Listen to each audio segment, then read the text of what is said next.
Karena saya yakin pilihan saya Pak Ganjar sama Pak Mahfud itu bakalan menang.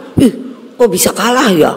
Udah gitu, kok nomor 3 lagi. Gila saya bilang. Bagaimana caranya Ganjar bisa melawan Pak Jokowi? Come on! Dia ini kan nggak ada sebenarnya, kan dia dibesarkan Pak Jokowi. Rambutnya putih, kode-kode. Pemimpin yang mikirin rakyat itu kelihatan dari penampilannya, dari kerutan di wajahnya. Lihat juga, lihat rambutnya. Wah, kalau rambutnya putih semuanya, ini mikir rakyat ini. PDIP belum setuju loh. Terus suruh PSI bikin dukung Ganjar jadi presiden. Ngamuk PDIP. Apa-apaan sih ini, partai nggak jelas katanya gitu. Ini rekayasa dari mana nih pelajarannya? Saya kepingin juga belajar kayak gituan. Gila deh. Tapi kemudian tiba-tiba last minute Ganjar dipaksa oposan kepada Pak Jokowi. Come on Ganjar, dalam 10 tahun, 15 tahun ini kapan Anda pernah ngomong negatif tentang Pak Jokowi? Kapan? Nggak pernah. Even single word nggak pernah. Itu namanya orang udah mabuk. Apa namanya? Kalau di psikologi, aja guyu loh Mas Butet. Saya kan senimaniwati juga. Jadi namanya apa? Yang namanya itu megalomania. Nah, gambar di mana? Seluruh Indonesia, Bos. Projo, kasih kode, rambut putih. Wah, orang bilang Pak Jokowi akan bersama Ganjar. Tong, naik surveinya Ganjar. Ganjar sur, dia kira ini dia. Memang dia kan? Oh, enggak. Pak Jokowi. Ketua Umum PDI Perjuangan Megawati Soekarno Putri mengaku heran mengapa pasangan calon presiden dan wakil presiden yang diusungnya, Ganjar Mahfud, bisa kalah di Pilpres 2024. Apalagi keduanya mendapat nomor urut nomor keberuntungan partai, yakni nomor 3. Dia menuding telah terjadi rekayasa terhadap hal tersebut di negeri ini. Karena saya yakin pilihan saya Pak Ganjar dan Pak Mahfud bakalan menang. Wih, kok bisa kalah ya? Udah gitu di nomor 3 lagi. Gila saya bilang, ini rekayasa dari mana nih pelajarannya? Saya kepingin juga belajar kaya gituan.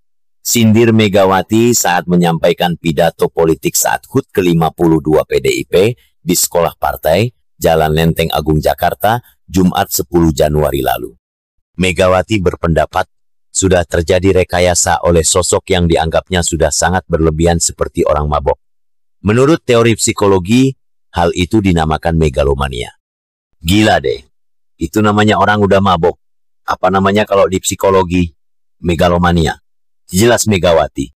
Sebagai informasi, berdasarkan literasi kata megalomania, adalah sebuah keyakinan dalam diri seseorang bahwa memiliki kebesaran, keagungan, atau kekuasaan. Namun keyakinan itu tidak hanya ditunjukkan dengan sikap sombong, tetapi juga bagian dari gangguan jiwa. Orang dengan megalomania merasa yakin dirinya memiliki kekuatan, kekuasaan, kecerdasan, atau kekayaan. Meski Megawati tidak menyampaikan secara gamblang siapa sosok yang disinggungnya tersebut, publik berspekulasi bahwa yang dituju adalah Joko Widodo Jokowi. Ngomong-ngomong soal megalomania, Megawati kedapatan memuji dirinya dalam berbagai kesempatan. Apakah ini tanda seseorang yang mengalami megalomania? Warganet menilai kalau Megawati narsistik, bahkan megalomania. Hal ini karena ia dinilai terlalu memuji diri sendiri berlebihan. Lantas sebenarnya apa sih narsistik dan megalomania itu? Apakah kedua hal tersebut serupa atau berbeda? Psikolog klinis Ohana Space, Marissa Meditania mengatakan, baik megalomania maupun narsistik memiliki kesamaan. Hal ini karena kedua hal tersebut membuat seseorang merasa dirinya lebih baik dari orang lain. Sementara itu, terkait megalomania, Marissa menjelaskan, orang dengan kondisi ini akan merasa dirinya memiliki kekuatan alias power. Bahkan, terkadang apa yang diucapkannya itu tidak realistis atau tidak nyata. Di sisi lain, Marissa menjelaskan, megalomania juga termasuk dalam gangguan psikologi, seperti bipolar, delirium, hingga delusi. Berbeda dengan megalomania, narsistik mengarah pada seseorang yang merasa dirinya lebih baik dari orang lain. Jadi, siapa yang lebih layak menyandang gelar sebagai megalomania? Jokowi atau justru Megawati? Kembali ke soal rekayasa kekalahan Ganjar. Tudingan Megawati terbantah oleh Waketum Partai Gelora, yang juga Wakil Menteri Perumahan dan Kawasan Permukiman Fahri Hamzah. Fahri Hamzah membocorkan fakta sebenarnya hubungan antara Jokowi dengan Ganjar Pranowo. Fahri Hamzah menuturkan Awalnya, Jokowi memang memberikan dukungannya kepada Ganjar Pranowo sebagai calon presiden 2024. Nama Ganjar unggul dalam survei berkat dukungan Jokowi di awal. Hal itu dibeberkan Fahri Hamzah di podcast Deddy Corbuzier. Bagaimana caranya Ganjar bisa melawan Pak Jokowi? Kemon dia ini kan tidak ada sebenarnya kan. Dia dibesarkan Pak Jokowi, rambutnya putih kode-kode, ujar Fahri Hamzah. Konon, saat itu PDIP belum menentukan pilihannya ke Ganjar Pranowo. PDIP belum setuju loh, tapi Pak Jokowi bilang next rambutnya putih, terus suruh PSI dukung. Jokowi sempat menginstruksikan Partai Solidaritas Indonesia (PSI) untuk mendukung Ganjar Pranowo, namun langkah awal PSI itu diremehkan oleh PDI bahkan oleh Ganjar Pranowo. Ganjar pernah tertawa saat ada rumor akan dikalonkan oleh PSI. Aku diusung PSI. PSI Kisopo. Demikian jawaban Ganjar Pranowo. Lebih lanjut, Fahri Hamzah membeberkan jika Jokowi meminta kepada PSI agar mendeklarasikan dukungannya kepada Ganjar Pranowo sebagai capres sebelum PDIP menentukan siapa calon yang diusung. Hal ini menyebabkan kemarahan dari pihak PDIP. Namun berkat kode dukungan Jokowi di awal, survei nama Ganjar Pranowo melejit. Hal itu membuat PDIP akhirnya mengusung nama Ganjar Pranowo. Orang bilang Pak Jokowi akan bersama Ganjar. Naik surveinya Ganjar, tambahnya. Namun dalam perjalanannya, Fahri Hamzah menyebut bahwa Ganjar Mahfud dipaksa menjadi oposan dari Presiden Joko Widodo. Tapi tiba-tiba last minute Ganjar dipaksa oposan kepada Pak Jokowi. Came on Ganjar dalam 10 tahun, 15 tahun ini kapan Anda pernah ngomong negatif tentang Pak Jokowi? Kapan nggak pernah tuturnya? Pak Mahfud juga demikian. Dalam 5 tahun, hampir 5 tahun ini kapan ngomong negatif tentang Pak Jokowi? Kapan menilai buruk pemerintahan? Nggak pernah, tegas Fahri. Tiba-tiba di ujung, Mahfud aja. Dia masuk. Dia nggak pernah bikin kalkulasi kenapa Ganjar melorot, kenapa Pak Jokowi kemudian pecah dari Ganjar. Kan dia nggak bikin itu kan.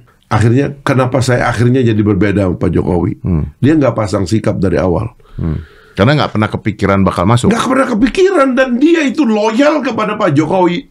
Hampir Siapa lebih, loyal? Pak Mahfud. Pak Mahfud Loyal pada Pak Jokowi. Loyal pada Pak Jokowi dan tidak pernah bicara ganjil tentang Pak Jokowi.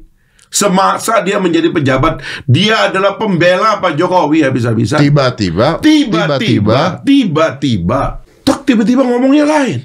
Salahkan polisi, salahkan TNI, salah sistem semua. Loh, you are on the top of the system. Anda kan harusnya yang bertanggung jawab atas sistem itu. Kok tiba-tiba sistem yang Anda selama ini bangun atau Anda ada dalam pengawasannya, kok tiba-tiba jadi rusak? Nah, harus ada yang dipertahankan, harus ada yang disalahkan, harus begitu dong. Itulah rusak jadinya gitu loh. Nah, itu yang diganjil dilihat orang. Makanya akhirnya berhenti supaya bisa bebas bicara. Menjadi tidak konsisten. Tapi itu udah telat, bos. Harusnya dari awal kalau mau. Ya dari awal tuh dia niat maju. Kalau saya jadi Pak Mahfud ya mohon maaf ya. Saya bilang Pak Jokowi, Pak terima kasih Pak. Atau diajak sama Ibu Mega. Bu Mega saya terima kasih. Saya merasa jabatan Menko Polkam ini adalah akhir buat saya karena ini tidak saya rencanakan. Dan karena itulah saya terima kasih. Saya nggak bisa dalam pertarungan lainnya. Apalagi kalau tiba-tiba di tengah jalan saya harus. Maksudnya Bang Fahri ini nolak? Iya dong. Bagaimana caranya Ganjar bisa melawan Pak Jokowi? Come on. Dia ini kan nggak ada sebenarnya, kan dia dibesarkan Pak Jokowi. Tapi kan Ganjar punya backup partai yang luar biasa. Ya makanya itu tadi, karena tangga ini nggak jelas. Rambutnya putih, kode-kode yang akan udah diangkat sama Pak Jokowi, saya tahu.